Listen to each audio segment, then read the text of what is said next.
أعوذ بالله من الشيطان الرجيم. بسم الله الرحمن الرحيم. الحمد لله رب العالمين ولا عاقبة للمتقين ولا عدوان إلا على الظالمين، وأشهد أن لا إله إلا الله وحده لا شريك له، وأشهد أن محمدا صلى الله عليه وآله وسلم عبد الله ورسوله. ما بعد. We thank the Almighty Allah for giving us an opportunity to be back. We thank Him for His mercies that He's bestowed upon us. We bear witness that there is no deity worthy of worship except the Almighty Allah. We also bear witness that the Prophet Muhammad sallallahu alaihi wasallam is His servant and His messenger.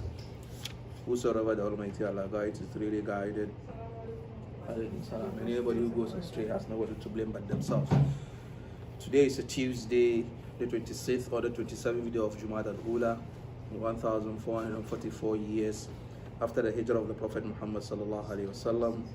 It also corresponds, I believe, with the 20th day of December 2022. Alhamdulillah, in our last two episodes, we spoke about pertinent issues concerning sisters, even though that also concerns men too, which is menstruation and menstrual cycle. And as I said the last time, just to summarize, every woman has her story, and definitely we need to study our bodies more often so as to be able to arrive to the right conclusions. And then we ask questions anytime there's a need for us to ask those questions. I think Aisha radiallahu anha said she's always happy about the women of the Ansar, the women of Medina. They always ask questions, no matter how sensitive it is, so long as it's going to help them to be better Muslims, and then they know their deen more. They are not reluctant, they are not hesitant in asking those questions. Now, for today's class, after we finish our menses, what next? Obviously, it is the bath that we are going to have. As we said the last time, there are signs to show that the menses are over. So when we see those signs and then we conclude that yes, menses is over, then we need to have our bath. But before we have our bath, we need to have water with which we are going to bath. So we need to know which water is suitable for us to use and which water we cannot use.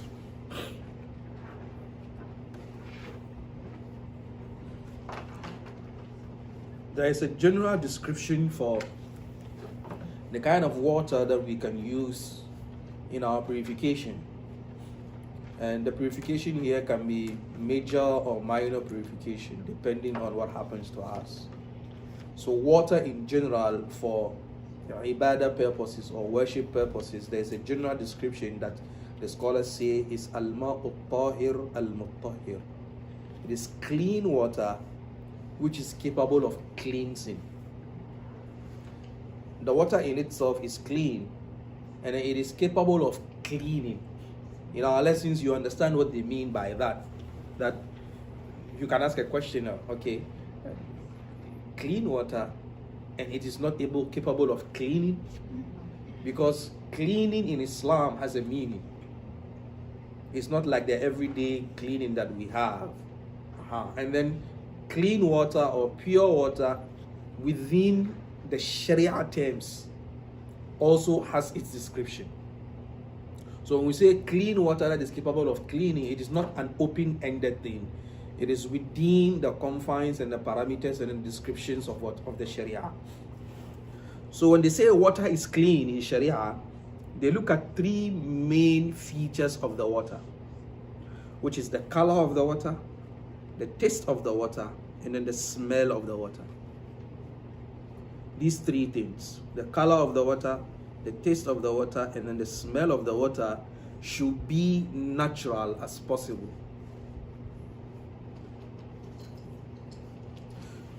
Now, come here. I'm sorry. Color, smell, and taste. Taste.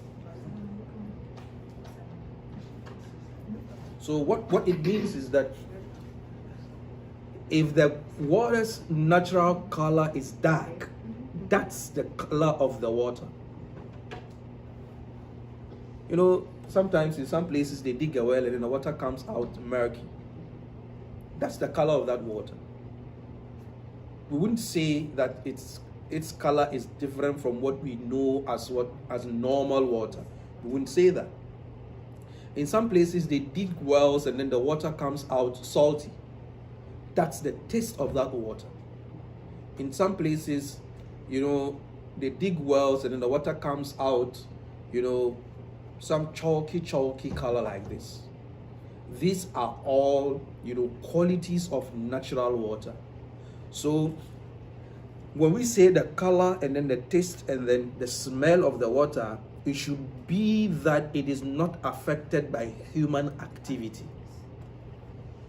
Human activity shouldn't affect that water. If the color of the water changes due to human activities, that water cannot be considered as what? As a clean water within the Sharia, which can be used for what? For ibadah purposes. If human activities affect the taste of the water or the smell of the water, then that water is not going to be used as what? For ibadah purposes. There is one hadith that makes this very clear for us. The Sahaba came to the Prophet Muhammad sallallahu alaihi wasallam and they said, Ya Rasulullah, some of us travel by boat, by sea. And then on the sea, we have water with us that we are going to drink. When we use that water to perform ablution, we will not have clean, clear, you know, water to drink. Can we use the sea water? And then he said, Huwa tahur. That sea water is clean. Tahuru ma'uhu. The water is clean.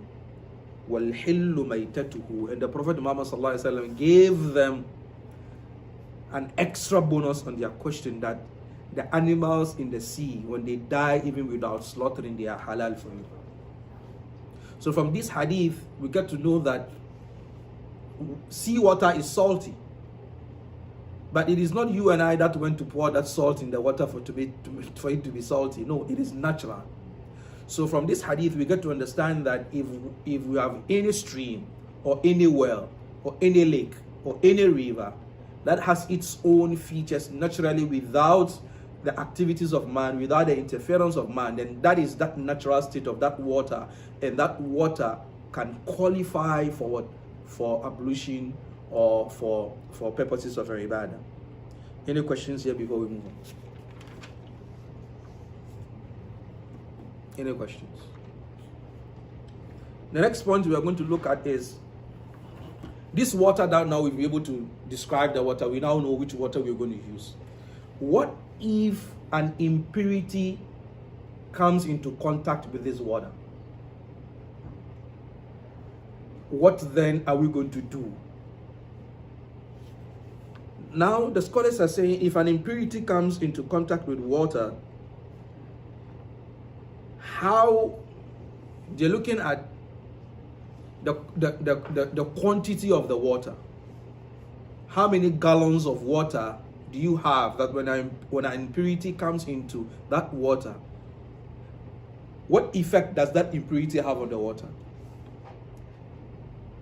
They're saying that if the impurity that comes into the water changes these three qualities that we've spoken about drastically, to the extent that the impurity is very visible, very clear, and very effective in that water, then it has changed the water.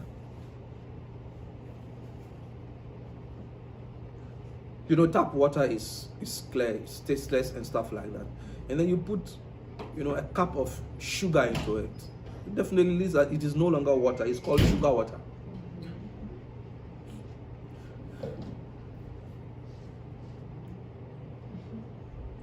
Imam Abu Hanifa says that when you have water and there's an impurity in the water, and then you shake the gallon or you shake the container that which the water is in, and the water is able to have a ripple effect, go back and come back without any difficulty, then that water is pure.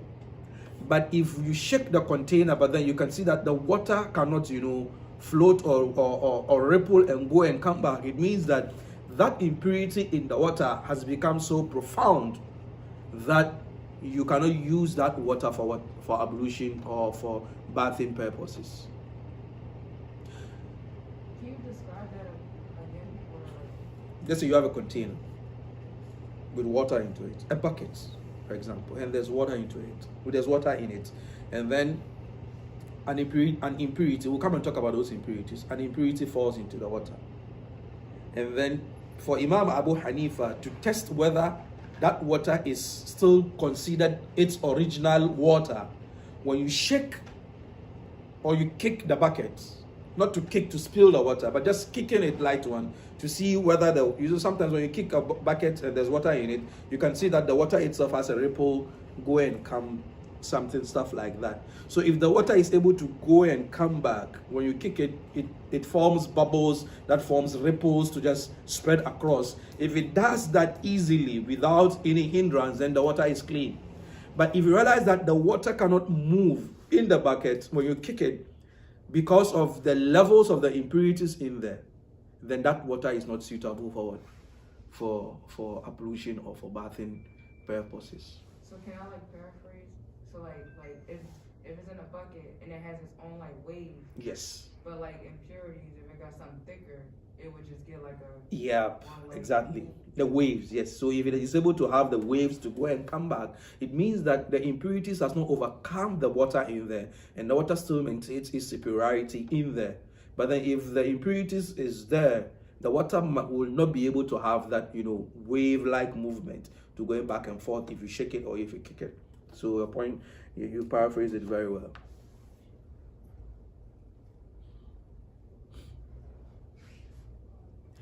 Imam Shafi, on the other hand, says that if you have an amount of water which they call qullataini, and qullataini is approximately about 160.5 liters, which is about 32 gallons. So if you have a container with 32 gallons, and then an impurity enters into it, that water is clean, because 32 gallons is a huge, amount of water that that you need significant amount of impurities to change the water. The other point is that no matter how they're saying that whether the water is plenty or the water is small in number or little in number, the most important thing is that those three qualities of water that will be discussed should not be changed. So for example, if you have a cup of water and then an impurity drops into it, and sometimes when we speak about these impurities, we'll come to that, but let me make the point before we go. Sometimes you have a bucket of water and then a cup of apple juice pours into the water. Obviously apple juice is not an impurity, and then it goes into the water. What happens to this water? It's still the same three criteria we must look at: how the color, the taste, and then what? The smell. So for example, if you have about 4 liters of water, a gallon for example, and then you pour into it about 2 liters of apple juice, definitely it's going to change it. So that's what we mean. So the impurities might be something that is dirty, and it might be something that is not dirty when we talk about things that come into close contact with water. So take out of your mind that when we speak about the impurities, we are speaking about things that are dirty, not necessarily.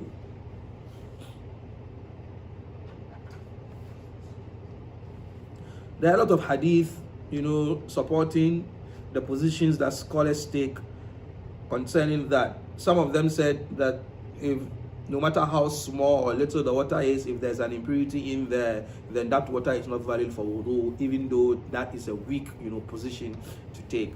The strongest of the positions is that it is, so long as those three, qualities are not changed, then that water is okay for use.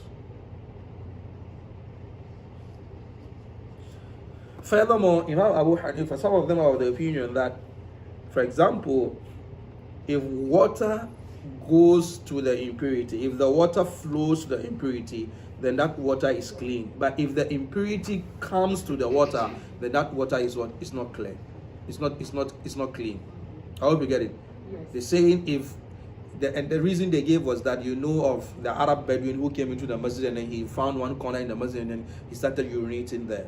And the Sahaba wanted to discipline, and the Prophet Muhammad said, wait, let him finish. When he finished, he told them to pick a bucket of water and then pour it onto it. So pouring that bucket of water has cleaned that impurity. So some scholars say that because it's the water that goes to it, that water is clean. But then if the water is stand still in a bucket for some time and then the impurities rather come to the water, then those impurities have will rather affect the quality of the water. You have a question? Yeah, I was just wondering, is that the hadith about the blind man who couldn't see, and then No, that's they not was him. playing a prank and he went into the Masjid corner. No, that's not him. This guy is not blind. He sees. He's an Arab Bedouin. He came to Medina and then he's just looking for a place to ease himself. He was just straight into the masjid and then he urinated in the masjid. And the Sahaba were like, hey, obviously if someone comes and then they want to do their thing here, obviously this is not a place for that. Who scream and shout. So the Prophet said, no, leave him. The Prophet was much concerned about his health more than, soiling the place, because if they frighten him and then he's not able to finish what he was doing, it might affect him health-wise. So the Prophet was concerned about that. He said, no, relax, let him finish. When he finished, the Prophet Muhammad told the Sahaba, just get a bucket of water and then, clean the place, just pour it upon it. And then he called him and he told him, young man, this place is a place of worship. We don't do these things here, okay? So next time when you come and then you have the urge to do something like this, find a place appropriate for it. He said, thank you very much. When he was leaving, he said, Ya Allah, yarhamni wa Muhammadan wa la tarham ma'ana ahadan. He said, Allah, bless me and Muhammad alone. These guys, forget about them. That is the Sahaba. He said, Ya Allah, yes, bless me and Muhammad. These guys, forget about them. So just an aside, that the mercy of the Prophet Muhammad sallallahu alaihi wasallam in dealing with people who are doing something wrong. Yeah, how will you treat people when they do something wrong? It's obviously wrong what they do, but how do we treat them? What are our reactions to them? Sometimes our reactions turn them into worse people. Our reactions should be in such a way that it will reform them. That's what I believe. That when people are doing bad or they're on the wrong side or doing something that is evil, our reactions to them should rather, reform them and pull them back, rather than, getting the worst out of them. So the scholars are saying, using this hadith, that I think Imam Shafi'i makes that analogy, that if it is water that moves towards, the najasa or the impurity, then the water is clean. But then if water is stand still and then the impurities rather come to the water, then they make the water unclean. But then again, there is a counter argument to that position, that what if these impurities that flow to the water do not change, the three qualities that we speak about? So in general, there have been a lot of, back and forth on this point. But then, as we said earlier on, don't forget these three main qualities of water. So long as it is not through human influence or human activities, then you are good to go. Any question before we go to the next point? Yep. I had a question about the Dead Sea animals. So I know that alhamdulillah that eating any meat that comes from the sea is just halal. No. So can you give a bit more explanation about us using seawater and about us eating from the sea? So using seawater, as the hadith of the Prophet Muhammad says that we read earlier on, that tahuru ma'uhu, seawater is clean. So we can use seawater for ablution, we can use seawater for our purification, bathing purposes. It's clean. But we can't consume seawater. We can't consume it. You can't drink it. Unless maybe you want to go to the akhirah very fast. You drink it. But we can't drink seawater. That is why at the beginning of the class I said clean water is capable of cleaning. Clean water within the Sharia, but then within our day-to-day activities, the seawater is not a clean water because you can't consume it. I hope you get the difference. So when they say clean water capable of cleaning, you should meet this criteria that the Sharia stands for. So seawater within the Sharia is clean and is capable of cleaning. But within our day-to-day activities, you can't go to the sea and then you pick a cup of water from the sea and say you're going to drink. No, you're going to kill yourself. So for food purposes or for drinking purposes, the seawater we are not allowed to use that. وَلَا تَقْتُلُوا أَنفُسَكُمْ إِنَّهُ كَانَ بِكُمْ رَحِيمًا. Don't kill yourselves. The Almighty Allah is most merciful. So anything that will be detrimental to our health. So the Sahaba, don't forget the hadith. They say we are traveling on the sea and we have water with us. If you're going to use the water for ablution, we're going to run out of water, drinking water. Can we use the seawater? It means they are asking the permissibility of using the seawater for ablution and what? And for bathing purposes. And the Prophet Muhammad said, you can use the seawater for your ablution and your bathing purposes. But then you can't eat it, you can't drink the seawater. But then he gave them a bonus that, okay, what if we run out of food? Then you can fish for whatever is in the sea to eat. So the scholars are saying every animal in the sea, so long as the Prophet Muhammad didn't make any exceptions, it was clear, straightforward that every animal in the sea is what is halal. Some of them said except the pig of the sea. Which is crab. I don't know what you call that. The crabs. The crabs? A lot of people say It's like the shrimps and the crabs. and the shrimps and Yes, it is, yes, you know, some said the sharks and the stuff like that because they eat prey and they eat blood. So it's a difference of opinion between scholars because in Islam, animals that are prey and eat blood and have carnassial teeth, we don't eat them. It is haram. But then the bone of contention here is that the Prophet Muhammad said every animal in the sea is halal. So that's where, you know, the back and forth is between scholars that there's a hadith that say don't eat, you know, animals that are prey and animals that eat other animals. But then this hadith also says that every animal in the sea is halal. So if it's what we call something in fiqh al-jamu wa tarjih, that is bringing together the hadith that look like they are opposing each other but finding a way to work with them together, or using one hadith over the other. So for example, we can bring these two hadiths together and work with them, that every animal in the sea is halal, but then those animals that prey and eat other animals are an exception based on the other hadith. Why would you want to go and catch a shark to eat? Why? Why would you want to hunt a shark? What don't you see? What don't you see in tuna and salmon that you don't like, that you want to go and eat shark? Leave the sharks alone. Leave them alone. I hope your question is answered. Yes. I have a question right quick about that too. Isn't it mentioned in the Quran about the animals in the sea? The what? About the animals in the sea. Now. Can we- No, it's, you see, the Quran mentions, it doesn't come off head, but this hadith is a canon in this field. This hadith that we're speaking of, where the Prophet Muhammad says the seawater is clean for ablution and the animals in there are halal, is canon. Some hadith come and then they are there. It's like they are pillars in a field.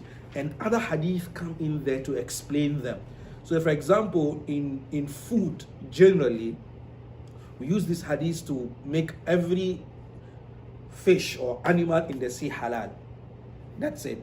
But then there are some animals in there, especially some are amphibians like crocodiles. Why would you want to eat a crocodile? Why? You cannot eat crocodile? No. No. Wait, so wait, the You what can animal? We don't eat hippopotamus. Come again? Hippopotamus. Hippopotamus. Yes. we eat Yes. that in my country. What is that? Florida? Hippopotamus. What is that? It's A hippo. huge. A hippo is a huge Oh, animal. a hippo. A hippo can be Oh, a huge as hippopotamus. these two tables. Yeah, hippopotamus. Yes. Hippopotamus, yes. Ah, I ate it okay. before. That's what I said. So now let's go back to wudu and let's talk food. I gotta think one after. let's come back to wudu and let's forget about the food. I know you, man, you love food. And Almighty Allah bless you. Now, the second point is, what if perfume or cologne spills into water? Something with a sweet fragrance, something nice. You have your cologne, you have your, you know, your attar, and then it spills into water. Now, the scholars are saying that what do we call water? That's the point of discussion. That if this, obviously, your cologne or your perfume, it's not an impurity. It's not. So this now pours into the water. How do you go about it? When it pours into the water, does the water still maintain its three, criteria that we said? That's number one. No. Number two, that water, can we call it water, or we can say it's perfume water, or it's now apple water, or it's pineapple juice water? That's where they differ. So if you can still call it water, then it's clean. But if you yourself look at it, no, it's no longer water. So that's one point. The other point is that, don't forget, the Prophet Muhammad sallallahu alaihi wasallam, when his daughter died and she was being washed, the Prophet Muhammad sallallahu alaihi wasallam told the lady washing her that pour sidr and kafur in the water using to wash her. Okay. So sidr obviously has a fragrance. Kafur has a fragrance, and definitely is going to affect the scent of the water. And the Prophet ﷺ said, the water you're going to use to wash my dead daughter, pour these things into them. How do we join the two now? We've already said that the three categories shouldn't change, the three criteria shouldn't change. Is it But here's natural though? Is it what they put in the water? Isn't it natural? It's natural. Wait, what are the substances? Sidr, Sidr is like I don't know the name in English. It's almost like I wouldn't say like it's You perfume, women should know, because this is about cosmetics. You should know. Yeah, I don't think it's like a perfume. It's like a flower. But It's that's sidr. also pretty Sidr is a plant. Yeah. It's a plant that, it gives the water some fragrance. And there's kafur, all these things. So what happens when the Prophet said you can put that into the water to wash my daughter? It all boils down back to the fact that what was put in there shouldn't change the water drastically to the point whereby we can say this is water. Okay. So it means that when you're going to bath, you can dip some perfume into the water, but then make sure that that dip shouldn't change the taste, the color, or the smell of the water, to the extent that you look at it and you yourself, you know that this is no longer water. It's clear. Any questions? But if you put the perfume in the water, it's not changed. No, it depends. The The smell gonna change. it depends. Using. Yes, so sometimes they put some perfume. Sometimes they put, what do you call this? Dettol detergent. They just dip it into it, something like antibacterial, something like that.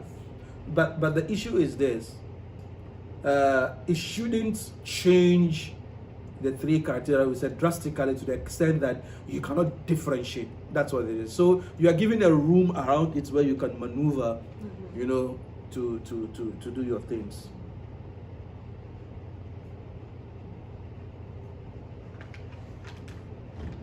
Now the next point is used water. Maybe someone, did ablution, with a container, and then there's leftover water in there.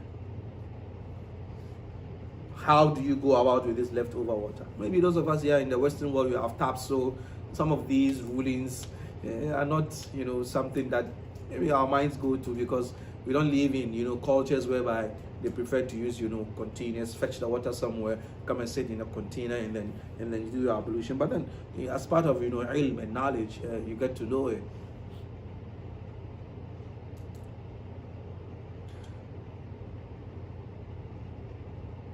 Some scholars say no, there's no way you can use that, because someone has used the water and you don't know what impurities fell from their bodies into the water. So that's the first opinion, that you can use it. Because maybe the person dipped their hands into the container and then they wash their hands, or you don't know when they were washing, some of the waters might have spilled off their bodies and then went back into the container. So it might have made that water impure. That's the first opinion. They say you can't use that. The second opinion is that there is nothing wrong with that water. You can use it. And the third opinion, which Abu Yusuf says, that water is unclean. But no, we don't agree with his opinion, because the Sahaba used to fight over the leftovers of the water of the wudu of the Prophet Muhammad sallallahu alaihi wasallam. The Sahaba used to fight each other by it. They just wanted to use it as. Yes, they want to use it as to also perform wudu. So sometimes when he's performing wudu, they will put their hands below to get whatever is dripping from his body to also wash themselves with, seeking barakah from the Prophet Muhammad sallallahu alaihi wasallam. But after the Prophet Muhammad sallallahu alaihi wasallam, nobody deserves that. Nobody deserves that. It's only the Prophet Muhammad sallallahu alaihi wasallam who has the quality that if he performs wudu, the water spills, you can catch it and then use it. But me, no. I not allow any sheikh to deceive you. That sheikhs are the inheritors of the Prophet, so they inherit some of these things. No. There are some things, you call it khususiyat al-Nabi, the specialities of the Prophet Muhammad sallallahu alaihi wasallam. It's only specific and special to the Prophet Muhammad sallallahu alaihi wasallam. Sometimes in some part of the world, you see a sheikh performing ablution, washing his legs, and then some people will have cups there, and then they even drink the water. They should just go and get some antibiotics because it's poison. Wow.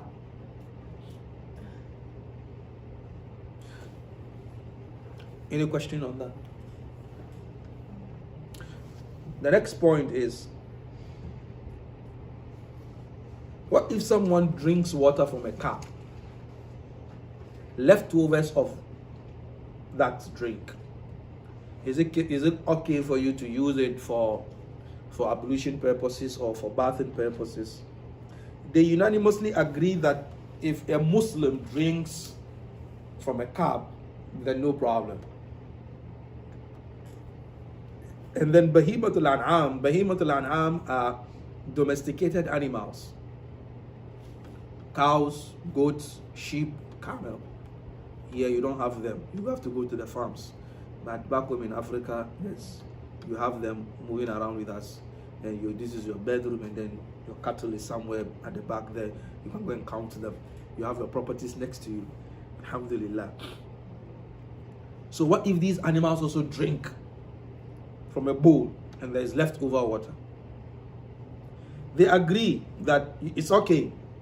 Muslim and these animals, when they drink from a cup or they drink from a bowl, and then the water still maintains its originality that we spoke about, then it's okay for you to use that water, because the first thing, the Muslim is not najis. The Muslim is not an impure person or an unclean person. That's number one. Number two, those animals are considered bahimatul an'am, clean animals that the Almighty Allah has given us the opportunity to consume them. But then they had some differences behind, after these two, the Muslim and then these animals. They had differences again. Some of them said every animal that drinks from whatever bowl or whatever cup is okay for you to drink except the pig. Some of them said except the pig. Some of them said except the pig and then the dog. Some of them said except animals that hunt. Animals that go about hunting to kill other animals for food. When they drink from a cup or from a bowl, you can use that. We call it as as'ar in the Arabic language. Some of them gave a general description that if that animal is halal for you to consume, then if it drinks water, you can use that water. But if the animal is haram for you to consume its flesh, then if it drinks water from a bowl or from a cup, you can use that water for what? For bathing purposes or for ablution purposes.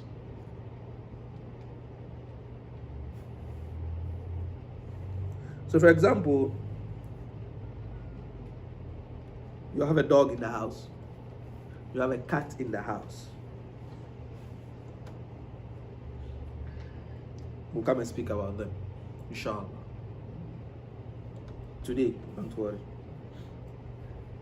Now, the difference here is, what if a non-Muslim mushrik drinks from a cup or a bowl, and then there is some leftover of the water? Some of them said it's unclean, especially if that non-Muslim is a drunkard. It's unclean. And then some also said there are some animals, even though those animals might be halal for you to consume their meat, but for example, stray chicken, back home in Africa, chicken just roam about anywhere. Stray chicken, when they drink water, because they just eat anything and anywhere, you cannot use that water. Some of them said stray animals like the camel, the cow and stuff like that, because they're stray, you cannot drink, use whatever water they drink left over for ibadah. Now they use a lot of analogies, and some of them also use dalil from the Quran and Sunnah to speak about these things. They said that an animal is halal for us so long as it is alive, and then we are able to slaughter it to eat. So long as that animal has been allowed for us to eat and it's alive, then it means that whatever it drinks for and the leftover is clean because it is alive. So the others also said no. The pig is alive, but we are not allowed to eat the pig. So why will the pig drink from water, and then you are also going to use that water for ablution? So that's one. Number two, for the dog, they said the Prophet Muhammad ﷺ says, if a dog should lick from a bowl, you should wash that bowl 7 times. The first time is with sand. So they're saying, if licking in a bowl, the Prophet Muhammad ﷺ say, wash the bowl and then use sand for the first time, then it means that if a dog should drink from water, that water has some bacteria in it that you cannot use for ablution. It is detrimental to your health. You said you have to use sand. Sand, yes, sand. Soil. For the first time, use soil. So wash it before you use water to clean it. I think CNN gave a report. I read a report. Yes. CNN, I think I read it. That now that they are advising that people who have dogs in their homes should have special bowls for those dogs to eat from. I said, you will come back to the Prophet Muhammad. You will come back. You will come back. No matter how you run round, you will come back. The 7 is the first time for 6 coming 7. The first time is first time. And then that's 1. So second time 2. First time is the sun 1. So the rest of the 6 is what? Is water. In another narration, he said the 8th one is with sand. So, but then the scholars have had statement to say here. For example, Imam Malik says that this cleaning that the Prophet Muhammad ﷺ says we should clean, it is just form of worship, because the Quran tells us that we can use dogs to hunt, and then when the dogs bring those food, we can eat that food. So Imam Malik is saying that no, he doesn't agree with the analogy that when the dog drinks from a water, you cannot use the water for ablution, because the Quran gives us permission to eat from the animals that the dog goes to hunt and bring. The fiqh of Islam is very beautiful, because you need to look at the texts to think deep and then derive rulings and solutions to whatever day-to-day activities. So Imam Malik says this hadith is okay, where the Prophet Muhammad ﷺ says, if a dog licks from your bowl, you must wash it 7 times, and then the first time is use soil or sand to clean it. So if some scholars are saying that you cannot use the water the leftover drink of what? Of a dog to what? To perform ablution. Imam Malik says, no, I disagree, because the Quran gives us the permission to use dogs to hunt. And then when the dog goes and then it catches the prey, obviously its teeth grabs the animal and then brings it to us, and then we can eat it. The other said, don't forget that we are supposed to wash that animal that the dog brings. We don't consume it straightforward. So it's a back and forth between scholars that they have to rack their brains and then bring their evidences. So in short, you don't use the leftover water of a dog in what? In performing ablution. What about cats? There's a famous hadith where one of the Sahaba, asked for water for bathing, for ablution, and then they brought him some water, and he said, but then we just saw, the cat, take a drink, a sip from it. He said, no problem. That the Prophet Muhammad says, "Innaha laysat binajasin, innama hiya min at-tawafin alaykum wat-tawafat." He said that cat doesn't have any impurity because it is part of the household. It moves around with you in the house, so that's what the cat is okay. But with the dog, since we have this clear-cut hadith from the Prophet Muhammad that says that no, when the dog licks in your bowl, you have to clean it. But then there's a hadith that speaks about when a cat drinks from your bowl, you should wash it 2 times. But then that hadith is a very weak narration. It's very weak, so we don't work with that hadith. Imam al-Tahawi talks about it in Sharh Ma'ani al-Athar, al-Mushkil al-Athar. Imam al-Darqutni speaks about the hadith. Imam Hakim al-Naisaburi speaks about the hadith, but then the hadith is a very weak hadith. So with the cat, it's okay, but with the dog, and not necessarily that using water for ablution, maybe using water for our day-to-day activities. But at the end of the day, with this point, it's not that it is compulsory that you should use that water for what? For ablution. No, sometimes some of us will not feel okay. I don't feel okay. Maybe a cat puts its mouth into water and then drinks, and I say because the Sharia gives us the permissibility. Looking at the context within which, if there are no water, there's no enough water, then that is a last resort. But then, those of us here in the Western world, we don't need to keep waters in containers and stuff like that. But then, for just knowledge purposes, to know that our religion has taken care of these aspects of a human life. I have a question. Come on, Bismillah. Inshallah, back to the dog. Mm-hmm. I know you said we can't use the water they drink. Mm-hmm. What? Because I could never understand why. I was just told that when dogs lick you or your clothes or whatever, you can't pray. Is that correct? No, I've not come across anything that says when a dog licks you, you can pray. You can just clean off the place. It's not only dogs. Anything that is a form of impurity that touches your clothes, you need to clean it. Not necessarily dogs. But then the hadith is very clear that if the dog licks the bowl, you have to clean the bowl, 7 times. And then the first time should be with a sand or soil, or another narration says the 8th time with sand or soil. And scientifically it has been proven that the tongue of the dog has some bacteria or some germs or something like that, that water and soap cannot clean off. Even if you wash it, no, you need to have soil, and soil has that quality to scrape all those bacteria off that bowl. And that's why CNN made that documentary that dogs should be given special bowls to eat in, because what they have in them is not healthy. And I said, Sadaqa Rasulullah, the Prophet Muhammad has spoken the truth, and inshallah, little by little, we will come back to what the Prophet Muhammad says. The other thing is, just an aside, can I keep a dog in the house?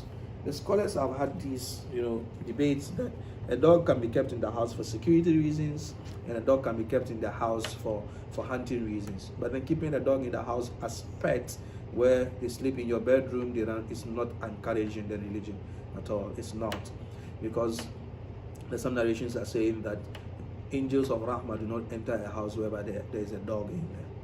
So, and this dog thing, happens to be, I believe, a Western culture of loneliness, that sometimes they say that the best companion of the man is the dog. Why not the best companion of the man is the man? Yes. The best companion of a human being is a human being. You can't tell me the best companion of a dog is a dog, of a man is a dog. It's not. It doesn't make sense. The issue is that we've been sold individuality. People do not want to have companions because they don't want to take the risks of, having to live with someone. And so they end up with dogs. And you find them walking on the street and then they're speaking to the dog. Hey, sit down. Hey, get up. Hey, sit down. No. And then you're just going mad. You're just going mad. Get married. That's it. If you're a man, just get married. Get a wife. If you're a woman, get married. Get a husband. That's the most beautiful form of companionship that you can ever have in the world. We are compatible. That's how the Almighty Allah created us. So instead of you are in the home with the dog, no. So that's what I think, that out of this, companionship stuff, people do not want to risk, having to live it. They don't want to take the responsibility of, having a companion in your life, a husband or a wife. If you are married, it comes with serious commitments. You can't just get up and do whatever you want to do, go wherever you want to go, and then, take decisions. No, there's someone with you in your life that you share this connection, this spiritual and physical connection with. And it's very beautiful. Very, very beautiful. May Almighty Allah grant us good spouses. And those who are searching, may Almighty Allah give them good spouses. Those who have spouses, may Almighty Allah, polish and improve our spouses for us. The next point is leftover water from a man and a wife. Use the same bathtub, for example. Maybe, I don't know. It just came. May Almighty Allah give us good spouses, and then we come straight to the place of spouses using water. The scholars have 5 opinions on that. We're going to call the answer? Let's wait for them.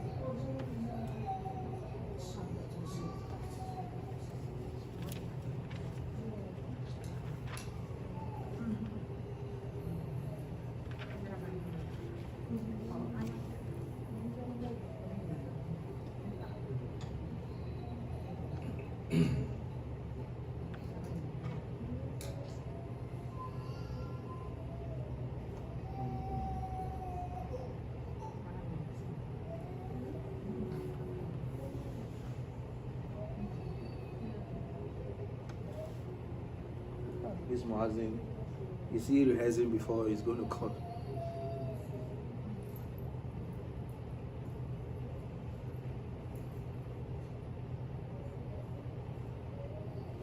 The scholars have 5 opinions on that. The first one, they say there's nothing wrong if a man, uses the tap or uses water and then there is a leftover. Allahu Akbar, Allahu Akbar. Allah. Allahu Akbar, Allahu Akbar. Ashhadu an la ilaha illallah.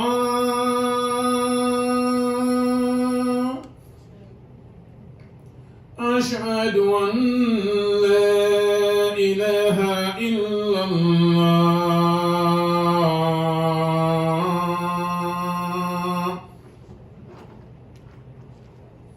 أشهد أن محمد رسول الله.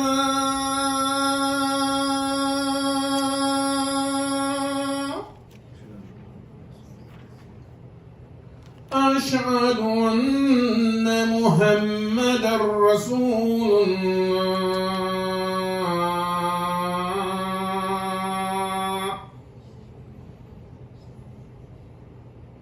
هيا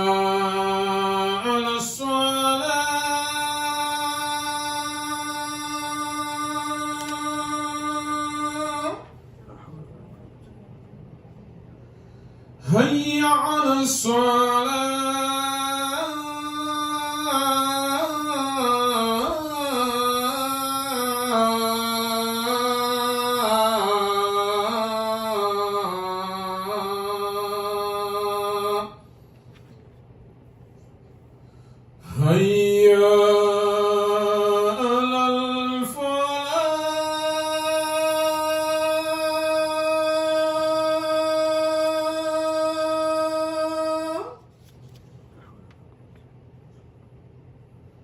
حي على الفلاح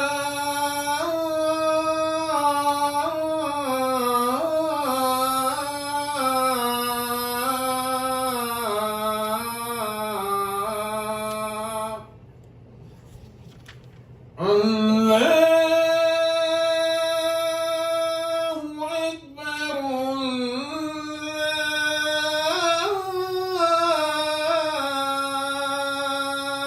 الله أكبر الله أكبر. لا إله إلا الله لا إله إلا الله.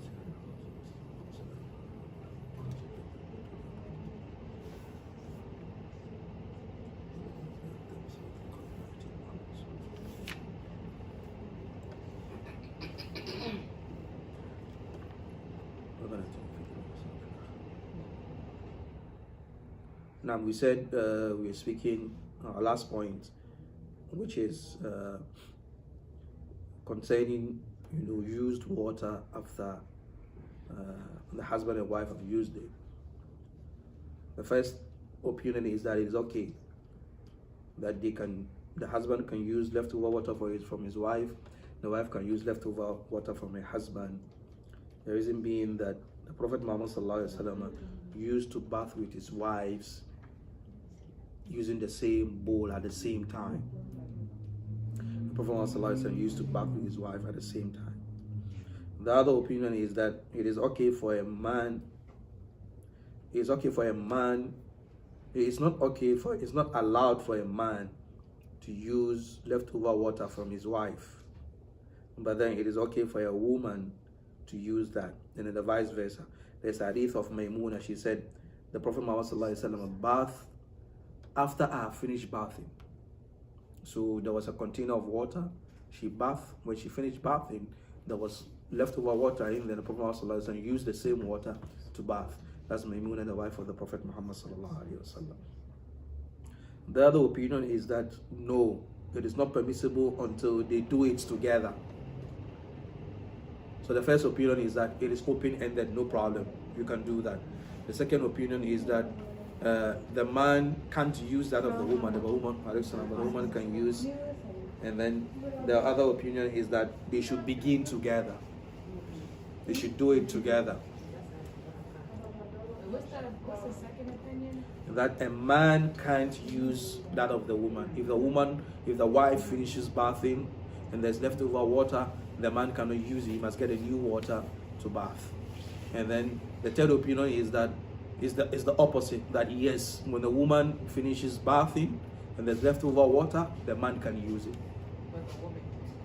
So two opinions that look alike. That is, a man can use that of a woman, but the woman cannot use that of a man. And there is a woman can use that of the man, and the man cannot use that of the woman. So it's just opposite points.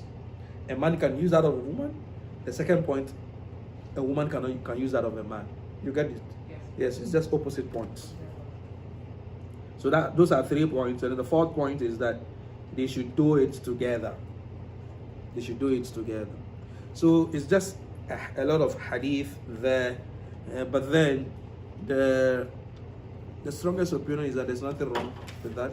A man can use, the leftover water of his wife to have his own bath, and the woman can also use the leftover water from her husband to bath. They can do it together, which is the best opinion if you ask me, because Aisha said she and the Prophet Muhammad will bath together, and then she'll be telling you, leave the water for leave some for me, leave some for me. They're bathing and they're having a good time too.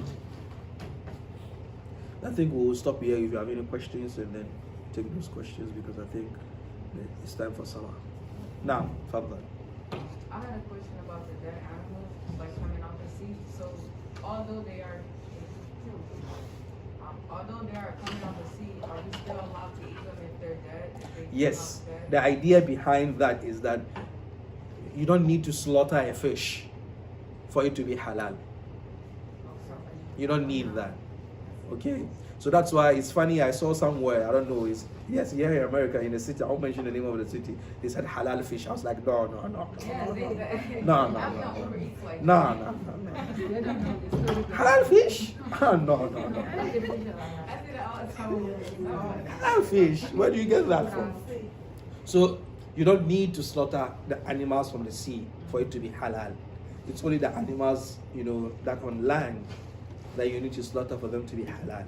So cow, sheep, goat, camel, chicken, dogs, turkey, stuff like that. Those are the ones that you need to cut them to see the flow of the blood before they become halal. So if they just die on their own, then it's not. But for the animals in the sea, that is why he said al-hillu maitatuhu. Maita in the Arabic language means carcass, dead carcass. Or carcass is already dead, so there's nothing like dead carcass. So carcass. So al-hillu maitatuhu, their carcasses are what? Are halal.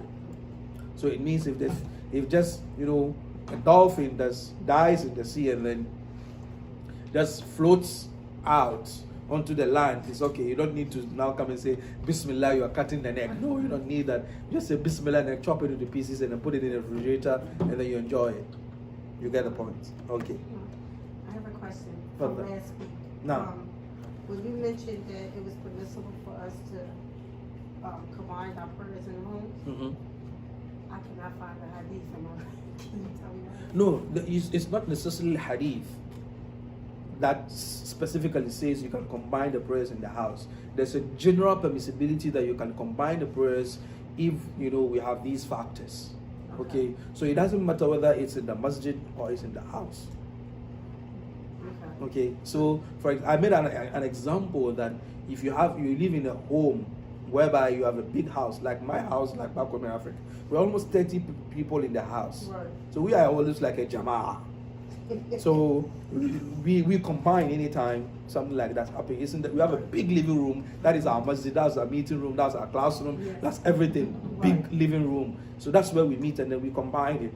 So but if you're alone in your house, you don't have any problem. Combine it, that's okay. So long as those factors are still there.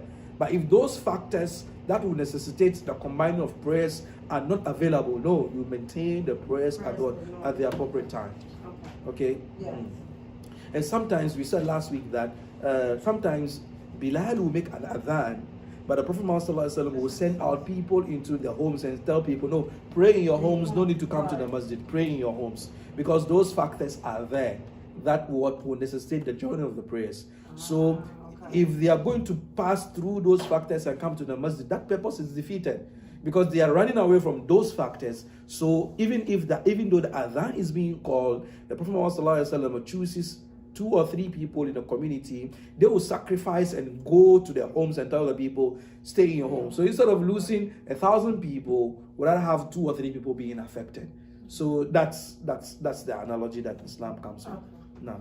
So in the term of traveling, for instance, you are at the airport, you're waiting for your flight, No. and you're gonna miss the next prayer because No. you're gonna be inside of the flight. No. It's okay, then you can combine the prayer. Yes, you combine the prayers, and the scholars are saying the moment you leave your house, you're traveling. So Salah comes in, you join them the two, and then that's it.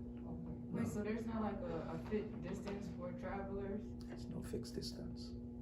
Do you know why? The Prophet Muhammad sallallahu alaihi wasallam, those of you who have gone to Hajj, Medina, from the Masjid of the Prophet to where you take your miqat, what's the distance? What's a miqat? Miqat is where you pick your ihram. Maybe we'll come and talk about that maybe another time. Miqat is where you pick your ihram. Where you pick your ihram. From the Masjid to Dhul Hulayfa, it's a few miles. I don't know, maybe 20 minutes drive. And the Prophet picks from Dhul Hulayfa, he starts praying his what? He starts combining his salah. So there's no specific distance.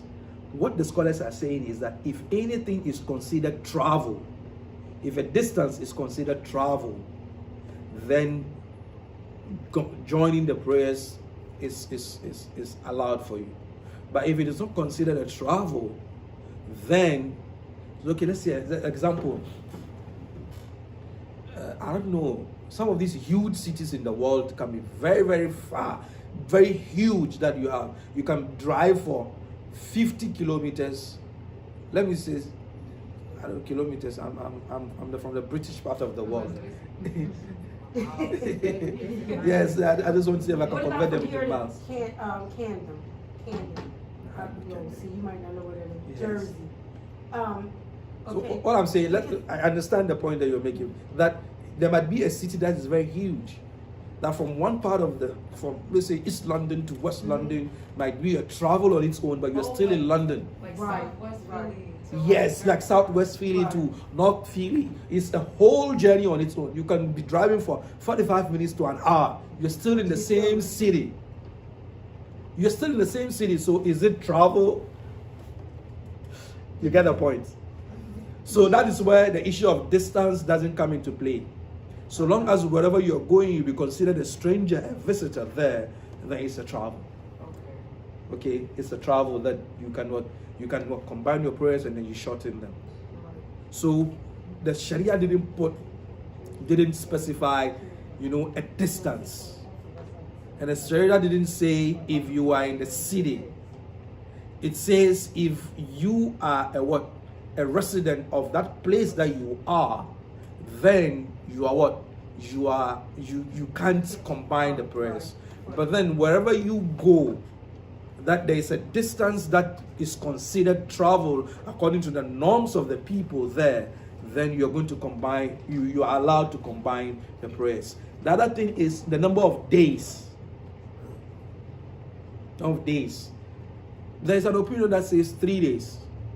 But then the Prophet Muhammad was in Tabuk for 20 days and he was doing qasr. Combining the prayers and then shortening them 20 days. Ibn Umar went to Syria for 6 months and then he was combining the prayers. I think Imam Uthaymeen rahimahullah was asked that a student travels from Yemen to Mecca as a student. He's going to spend about 9 months in the academic year. Is he going to combine or is going to short? He said so long as he's considered as a visitor for those 9 months, he can shorten them and then combine them. So these differences of opinion on scholars points to the fact that you don't have a specific time, and then they didn't specify the Sharia didn't specify a specific length of journey. Whatever you are, where you're considered as a visitor, then you are going to you can shorten them and then enjoy them. So, but this is a class on its own. But these are just structured opinions that I've given you. But then beneath them, there are different opinions that you can look at. Now. So I had a question about the cycle, and I would like to know about the 2 different signs that is given to a female. So you mentioned that it's not the same for everyone, but a female can take on to 2 different signs if it seems to be for her. So like for instance, if a female has a cycle and she has it starts off with it starts off as a regular normal blood flow, and then it goes on into a brownish discharge, and then it goes off into it will stop. Like she would see as far as her being completely like dry, and then it will come on to be the discharge, and then it will go back and forth between the two until it's clear.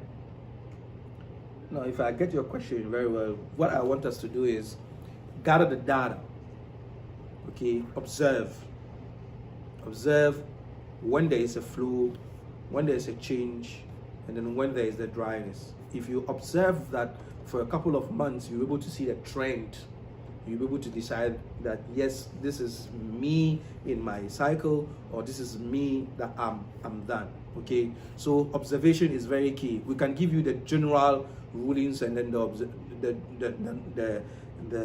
categorizations, but then if you don't observe, you'll not be able to make an informed decision. So what I suggest is that since we know, or we've said that generally dryness points to the fact that the cycle is over, or a brownish discharge, or a yellowish discharge, or a whitish discharge. These are some of the signs depending on the woman. that these are the signs that shows that she's over. So some women might not have these states. So you need to look and observe, when did the blood stop flowing, and what are the signs I saw after the flow of the blood? What did I see? And then check consistently for a couple of months. You'll find a trend, and that is going to tell you when your cycle is over and when you can bath. Okay? And so when you say dryness, like how long is the duration supposed to be though? It depends on one person to the other. Okay, so you need to pick the data and say, okay, this month the dryness was for 6 hours one day. This month 6 hours one day. So from then you'll be able to realize, okay, this is mine. Okay, this is mine. When you observe and see a consistency in the flow, the dryness, the yellowish discharge, you're able to observe 4 months, 5 months, 6 months, 8 months, or even a year. When you see that data, that's why I said, look at the data. Get the data, it gives you a more informed one. That is number one. Number two, don't be worried. If it happens that you are having all these, differences and stuff, don't be worried. Don't be concerned about it to the extent that you hurt yourself. No, don't worry about that. When you get to a point whereby you are certain that it is over, bath and then pray. The Almighty Allah is forgiving. He's not going to hold us accountable for things that are not certain and things that are not, stable in these instances, until you get to a point whereby you yourself, you're comfortable with the number of days, you're comfortable with, the flow, you're comfortable with the dryness, you're comfortable with the discharge. You get there. When you get there, you'll be free. Inshallah. Inshallah. Barakallahu fikum. Thank you very much. Khairan, inshallah. Assalamu alaikum. Hopefully I see you next week. Can I ask one more question? Yes, you can. About the animals in the carnivore. No.